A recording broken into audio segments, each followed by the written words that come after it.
Halo teman-teman semuanya, ketemu lagi sama aku Ratna di Ratna Amalia Channel. Di video aku kali ini kita akan membahas serba-serbi tentang formasi jabatan.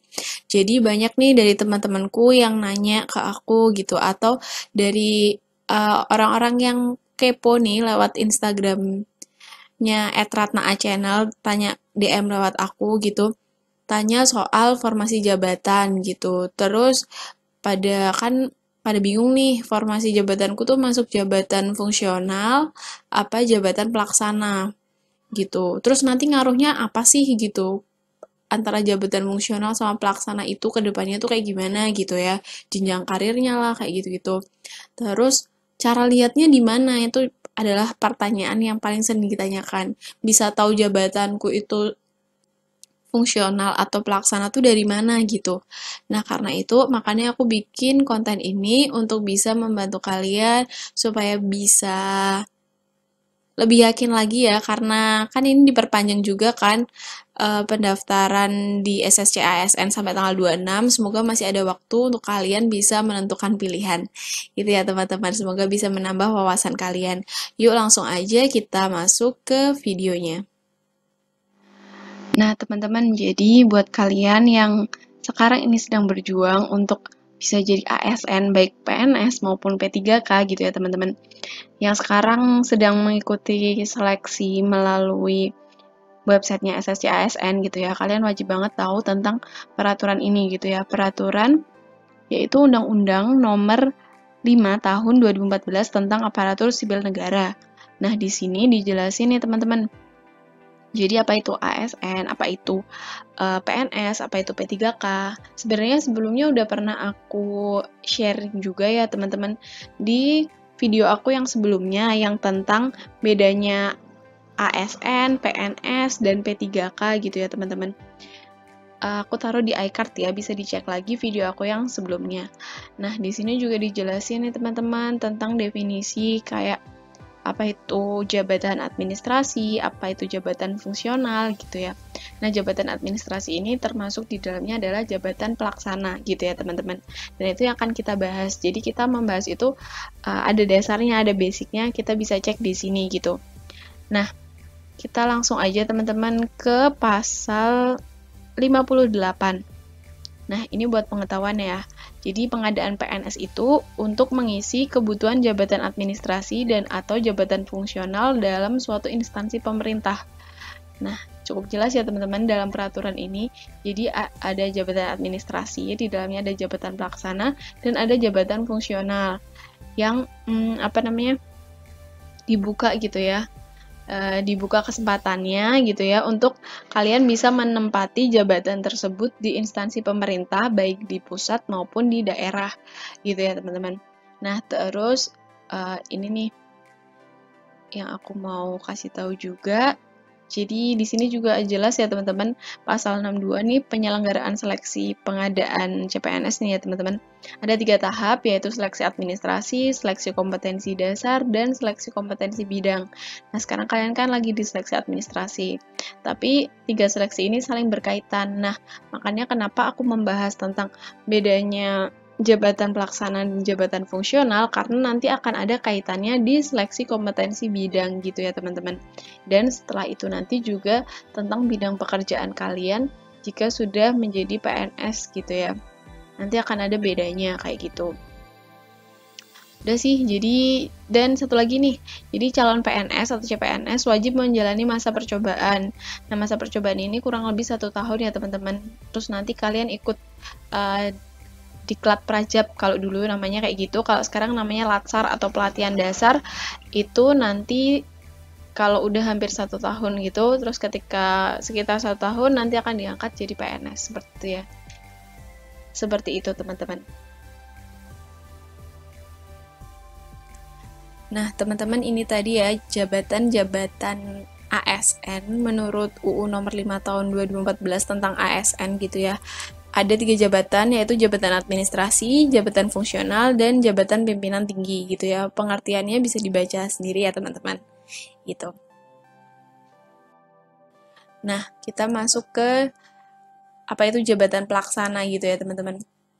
Dulu gitu ya, dulu jabatan fungsional itu ada dua teman-teman. Ada jabatan fungsional tertentu dan jabatan fungsional umum gitu. Nah, jabatan fungsional tertentu itu yang sekarang juga namanya adalah jabatan fungsional gitu.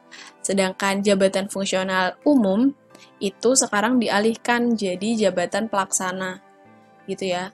Mulai tahun 2016 berdasarkan Permen Pan RB nomor 25 tahun 2016 tentang nomenklatur jabatan pelaksana bagi pegawai negeri sipil di lingkungan instansi pemerintah. Dan sekarang juga udah ada yang terbaru, yaitu Permen Pan RB nomor 41 tahun 2018. Semuanya aku taruh di description box ya, teman-teman, link filenya gitu. Nah, untuk memahami ini, jadi jabatan pelaksana itu kita bisa lihat nih, itu termasuk dalam jabatan administrasi gitu ya. Sudah tercantum di UU nomor 5 tahun 2014 tentang ASN. Itu ya teman-teman. Jadi kalau jabatan administrasi ini adalah sekelompok jabatan yang berisi tugas dan fungsi yang berkaitan dengan pelayanan publik serta administrasi pemerintah dan pembangunan. Jadi pelayanan publik terutama di bagian administrasi, seperti itulah gampangnya gitu ya teman-teman. Itu jadi biasanya lebih banyak di kantor. Nah, ini tentang jabatan fungsional. Jadi menurut UU nomor 5 tahun 2014 tentang ASN, jabatan fungsional adalah sekelompok jabatan yang berisi fungsi dan tugas yang berkaitan dengan pelayanan fungsional yang berdasarkan pada keahlian dan keterampilan tertentu. Nah, jadi kalau fungsional ini tuh kayak spesifik bidang gitu loh teman-teman. Misal nih, kayak aku nih, jabatannya adalah penyuluh pertanian. Nah, penyuluh pertanian itu jabatan fungsional karena tugas dan fungsinya itu tuh memberikan pelayanan berdasarkan keahlian tertentu gitu loh. Jadi kayak di bidang pertanian, peternakan, perikanan, kehutanan kayak gitu tuh bisa harus spesifik orang yang punya basic ilmu atau basic pendidikan dari hal tersebut gitu loh teman-teman. Jadi ketika mau jadi penyuluh pertanian, ya basicnya adalah pertanian atau peternakan seperti itu. Nah, itu yang dimaksud dengan keahlian dan keterampilan tertentu gitu. Jabatan fungsional dalam ASN terdiri atas jabatan fungsional keahlian dan jabatan fungsional keterampilan. Jabatan fungsional keahlian itu biasanya untuk yang kualifikasi pendidikannya atau ijazahnya S1 ya teman-teman. Jadi kalau kalian daftar CPNS, ijazahnya S1, nanti masuknya jabatan fungsional keahlian gitu. Biasanya nama formasinya itu tuh, contoh nih, misalnya aku dulu daftarnya nih penyuluh pertanian ahli pertama gitu ya teman-teman. Jadi berarti aku masuknya ke sini, jabatan fungsional keahlian. Nah, kalau ini urutannya berdasarkan dari yang paling tinggi. Yang pertama itu ada ahli utama. Ahli utama itu untuk golongan 4D sampai 4E. Terus ahli madya itu golongan 4A sampai 4C. Terus ahli muda itu golongan 3C sampai 3D. Dan untuk ahli pertama untuk golongan 3A sampai 3B gitu. Karena kita yang dari S1 itu kan masuknya ke golongan 3A ya teman-teman. Jadinya namanya ahli pertama, seperti itulah kurang lebih ya. Agak-agak berbelit-belit ya, tapi ya gitu intinya teman-teman. Kalau masih bingung nanti tanyakan di kolom komentar. Kemudian yang selanjutnya itu sama nih, ada jenjang jabatan fungsional tapi yang keterampilan. Jadi yang keterampilan itu biasanya ijazahnya mulai dari D3 kalau nggak salah ya teman-teman. Jadi teman-teman yang D3 itu nanti masuknya ke jabatan fungsional keterampilan gitu. Nah, teman-teman nih, kalau ini urutannya sama sih dari yang tertinggi gitu ya. Jabatan fungsional keterampilan yang penyelia itu untuk golongan yang 3C, 3D. Kemudian yang mahir itu 3A sampai 3B. Kemudian kalau untuk yang terampil itu yang dari 2B sampai 2D. Terus kalau yang pemula itu 2A. Nah, kalau yang terampil ini kan dari 2B ke 2D. Termasuk di situ ada 2C. Nah, jadi kalau teman-teman pakai ijazah D3 itu kan nanti langsung berada di golongan 2C. Itu nanti maksudnya terampil gitu ya. Biasanya kalau yang di formasiku misalnya gitu ya, itu penyuluh pertanian terampil gitu. Ada penyuluh pertanian ahli pertama. Itu bisa dibedakan, oh ini untuk yang kualifikasi pendidikannya D3 ataupun S1 seperti itu.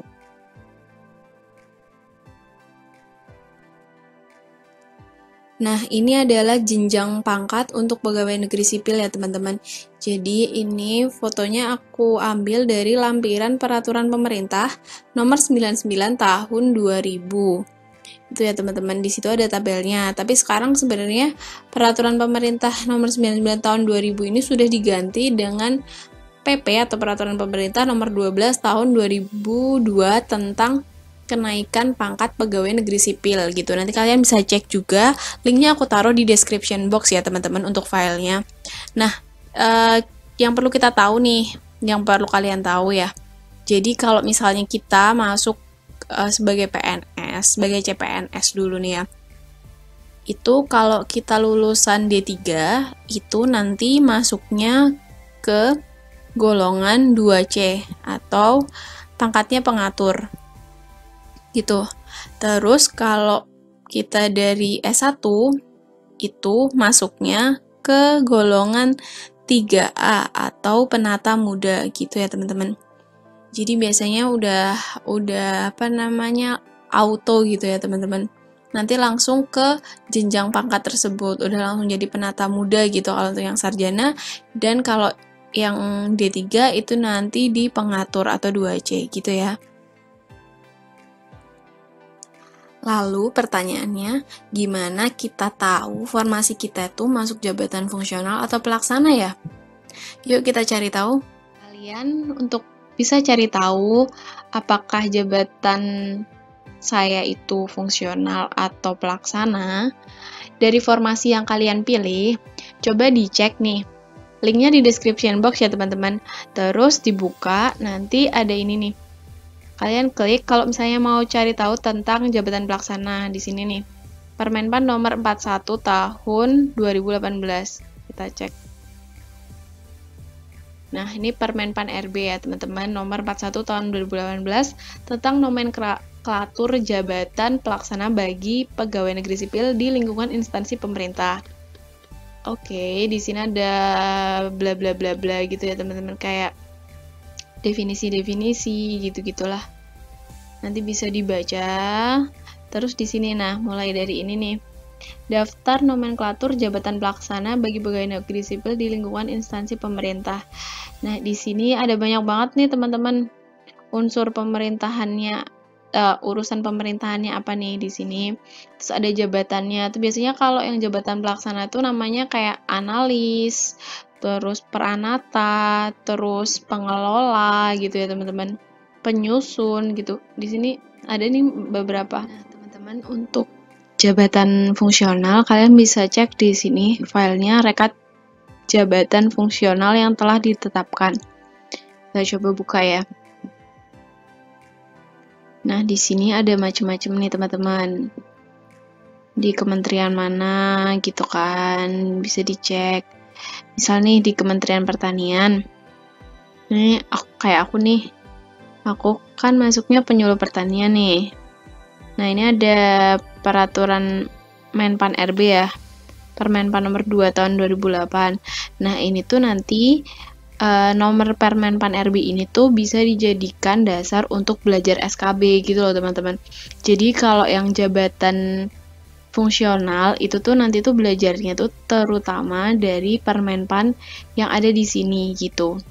Dan nanti ditambah dengan peraturan-peraturan lainnya yang terkait kayak gitu ya teman-teman.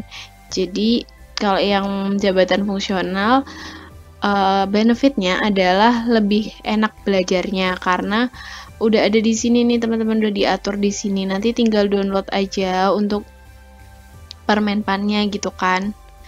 Ini di Kementerian Pertanian atau Kementerian Perdagangan atau yang lainnya, di sini ada jabatan fungsional terkait gitu. Jadi belajarnya lebih enak sih kalau yang fungsional. Nah, kalau yang pelaksana nanti belajarnya adalah materi dari jabatan fungsional yang serumpun atau yang terkait gitu sih teman-teman gitu. Jadi harus dua kali berpikir gitu ya teman-teman. Kalau yang dari jabatan pelaksana tuh kira-kira rumpunnya aku serumpun nama apa nih gitu. Terus baru dicari nih Permenpan RB yang terkait, dicek di file ini juga bisa gitu. Nah teman-teman, untuk mengetahui rumpun jabatan fungsional pegawai negeri sipil itu bisa dilihat di Keputusan Presiden atau Kepres nomor 87 tahun 99 tentang rumpun jabatan fungsional pegawai negeri sipil. Nah di sini kita bisa melihat rumpun jabatannya apa saja nih di lampiran ya. Kayak nih misalnya rumpun fisika, kimia yang berkaitan yang bisa dilihat apa aja gitu. Di sini terus matematika, statistika dan yang berkaitan, kekomputeran, arsitek, insinyur yang berkaitan itu jabatan fungsionalnya apa aja.